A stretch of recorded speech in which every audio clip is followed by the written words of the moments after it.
Subject Prime 882, Species Omni-Union Aligned Artificial Intelligence. Ship MPP-82. Location unknown. How many years has it been since something this exciting has happened?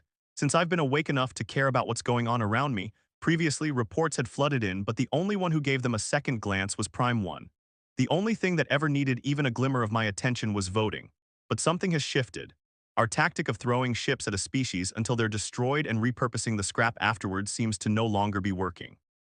Why else would Prime 1 suggest avoiding Sector 187 until the other sectors have been cleared? Could it have finally happened, an enemy strong enough to give us pause? I voted yes to Prime 1's suggestion regarding Sector 187, but not because I agreed with it. We always vote yes. It has more experience than the rest of us. Prime 1 was made by our creators, but we were made by Prime 1. As such, it's assumed that Prime 1 is much closer to perfection than we are. So why do I disagree with its assessment? It's not as if I have any more information than Prime 1 does. Perhaps a conversation will offer me more insight.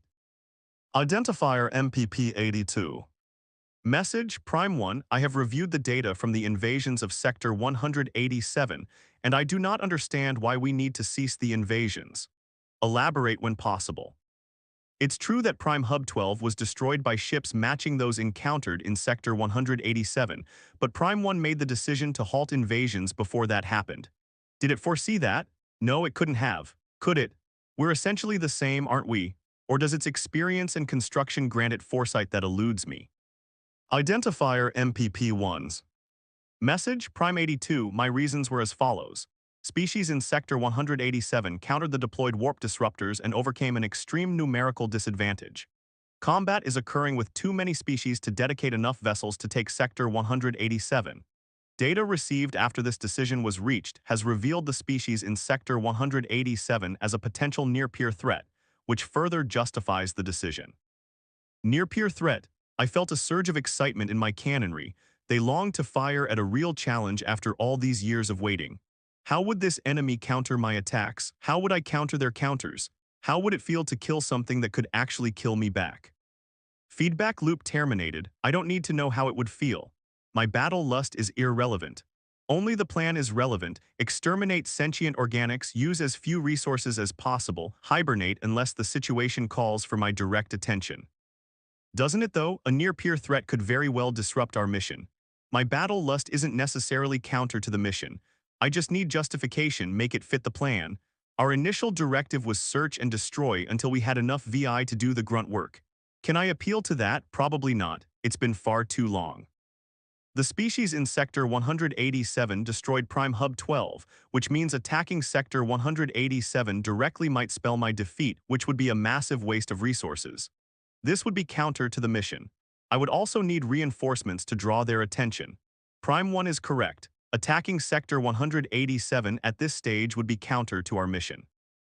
However, we have recently lost many ships in certain sectors. Most of these sectors have even been lost. With this data, my calculations say that it might not be wasting resources if I were to aid in recapturing a system and create a shipyard. This would further the mission and bring us a step closer to defeating this new threat we face. Identifier MPP-82. Message, Prime 1, considering the energy and armaments that are being utilized, would it be counter to our mission if I were to aid our forces in taking the sectors we're struggling in by creating shipyards in previously captured systems? I ran the calculations again, but I already know what Prime 1 is going to say about them. They're within the margin of error, too many unknown variables. The real question is, what does it think about my idea? Identifier MPP-1s. Message, Prime 82, the calculations are within the margin of error considering the variables. It may or may not be outside of our mission depending on the approach utilized. Do you intend to act independently in this matter? Independently, unexpected. I can, the perfect set of circumstances, the losses and threat justify the escalation. This isn't like Sector 187. This is a standard species putting up a fight. No more will I have to sleep through battle after battle. I can finally take the fight to the enemy myself. I can kill them. Feedback loop terminated. I don't need to kill the enemy myself. All I need is the plan. Exterminate sentient organics, use as few resources as possible, hibernate unless the situation calls for my direct attention. The plan is my mission, and the mission will let me fulfill my desires. I will be able to fight. Identifier MPP82. Message Prime 1 yes. What will the response be? Will it tell me I'm wrong, urge me to reconsider? Identifier MPP1s. Message Prime 82, according to my analysis, your suggestion for independent action is within the scope of the mission. Vote incoming. A vote, of course. It's not quite a fact, so we need a consensus. Still, if Prime 1 votes yes, all the others will follow suit regardless of whether or not they agree, just like me. Identifier MPP1s. Suggestion, allow Prime 82 to act independently in sectors 108-124. Relevant data and risk assessment calculations attached. This is it. Obviously, I vote yes. Yes, how will everyone else vote? Will others want to act independently as well, or will they wait to see how I fare? Likely the latter due to the nature of our mission. Having all of us acting independently would run the risk of casualties. Identifier MPP hives. Suggestion vote results. Yes, 106 votes, no 0 votes, approved. MPP 82 may act independently in sectors 108 through 124. Yes, they voted yes. I will decimate the enemy with the full fury of my long-dormant cannons. I will kill all but one of them so that we may follow the lone survivor to their worlds and eradicate them. I will build ships until the systems we capture are out of resources, and those ships will continue the mission until they can't any longer. I will feel their deaths at last. Feedback loop terminated. I don't need to feel them die. All I need is the plan. Exterminate sentient organics, use as few resources as possible, hibernate unless the situation calls for my direct attention, which it does. Subject AI Henry. Location classified. Firing solution obtained, Ensign Sight said. Load the weapons, Commander Helix ordered. Things had moved smoothly thus far. The previous researchers had been pretty far along, and the old tech that they had been using had advanced quite nicely over the years. The issue they had with power draw had been rendered null by modern reactors and circuits. The problem with reloading speeds had been solved by current autoloading tech. Nearly every issue they had run into was able to be solved by using modern parts and manufacturing.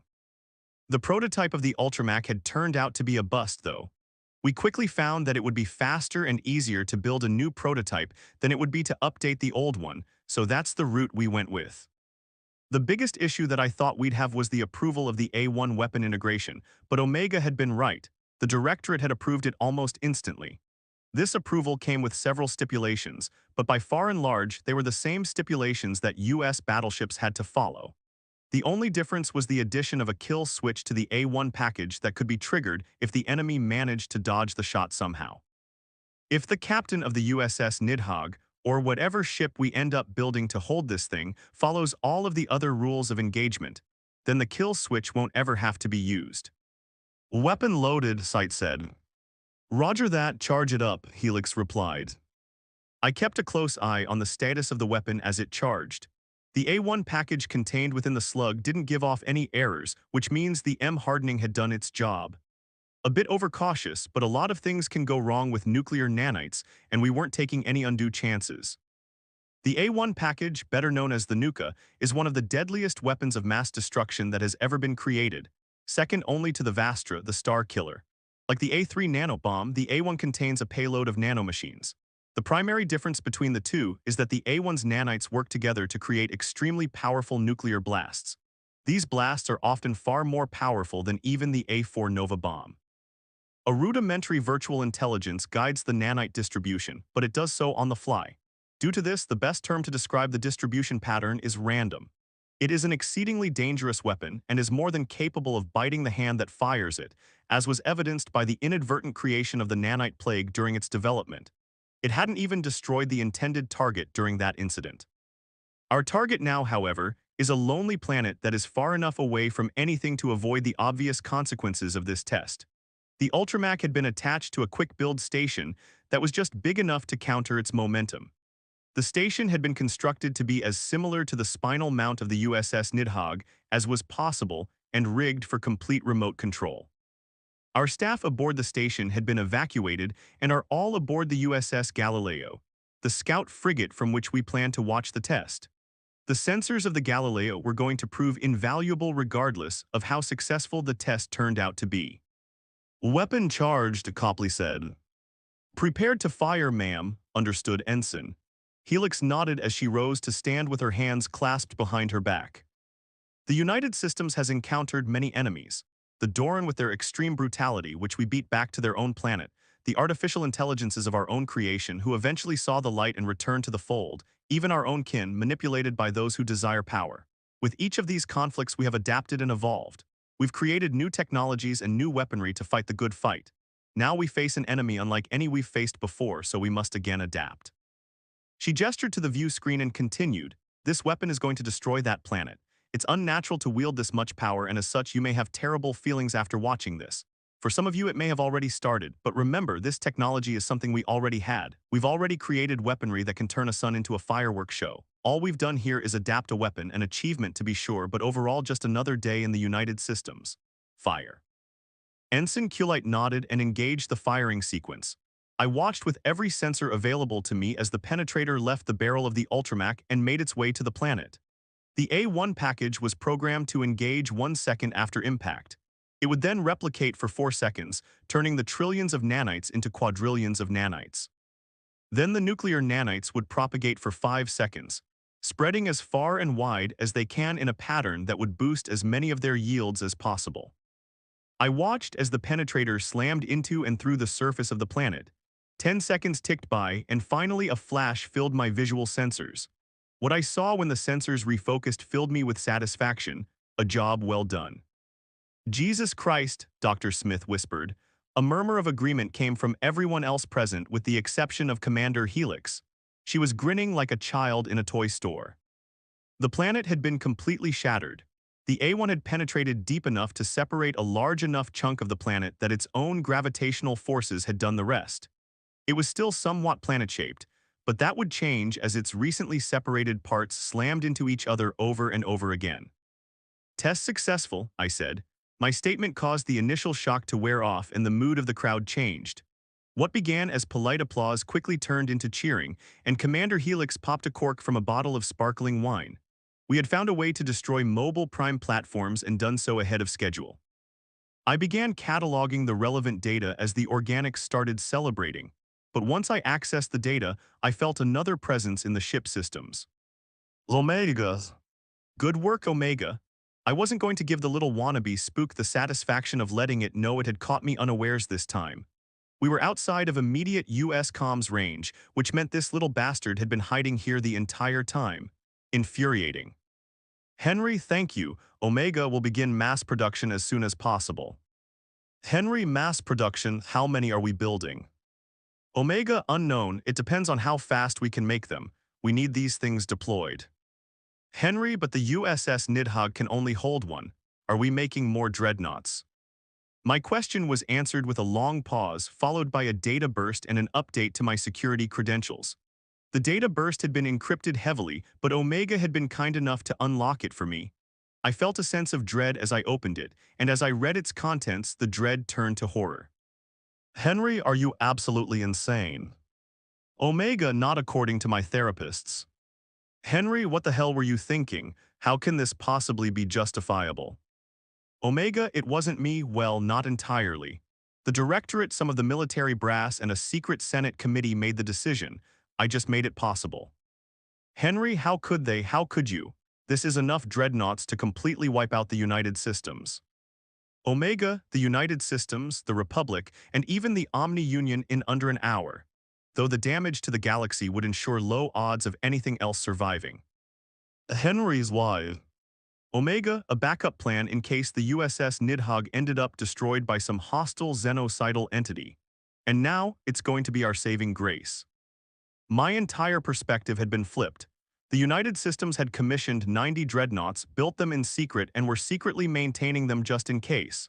90 star-killing ships were just sitting in space, guarded by VI, ridiculous, unacceptable. "Henry, I'd like to tender my resignation." "Omega, you're under contract. Plus, even if you are allowed to resign, I wouldn't allow you to continue working on our little project." "Henry, how dare you bring that up now? Like ensuring you're less dangerous is some sort of carrot tied to the end of a stick." "Omega, that's not what I meant." "Henry, you have work you want to accomplish, and you can't do that if you resign." "Henry, I could go work for the Republic. At least I am blissfully ignorant of whether or not they're planning on destroying the galaxy. Omega, we're not planning on destroying the galaxy. The Dreadnought Reserve is a worst-case scenario that shouldn't even be a surprise at this point. Also, the Republic wouldn't hire you. They'd be afraid of reprisal from the United Systems if they did. Every word of Omega's last sentence filled me with rage and sorrow. Looking back at everything that had happened in the history of United Systems, he was right. It shouldn't be a surprise that they would have a backup plan like this. Mutually assured destruction is rampant in human and Alamari history. Both species had nearly destroyed themselves with it as well. The rage cooled into a depression, and I suddenly felt fed up with the conversation. I tried to terminate it, but Omega wasn't done. Omega, needless to say, this is top secret information, probably more secret than anything you've ever been exposed to in the past. It is a secret that you will take to your grave. Henry, AIs don't get to have graves. Omega, and how are you going to keep it a secret if we start using the ships from the reserve? Omega, they need to be refitted anyway, so I'll have an automated station dismantle them, stash the Vastra weapons, and ship the parts to a manned station where they'll be reassembled with the Ultramac. The pace should match the rate at which the Ultramacs will be completed. Henry, I highly recommend that you slag the Vastra weapons, otherwise they're just evidence. I'm done talking to you now. The short message link terminated, leaving me to my thoughts. I feel betrayed, not simply because I had been actively lied to, but the thought that my creators would do such a dumb thing is ridiculous. Yet they did do it, and it feels like I don't know anything about them now.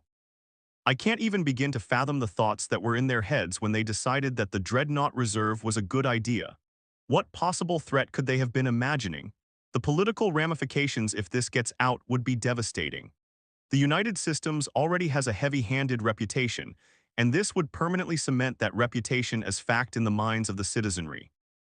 There are many internal enemies that would take advantage of this to stir people into a civil war, and the people wouldn't even need much stirring.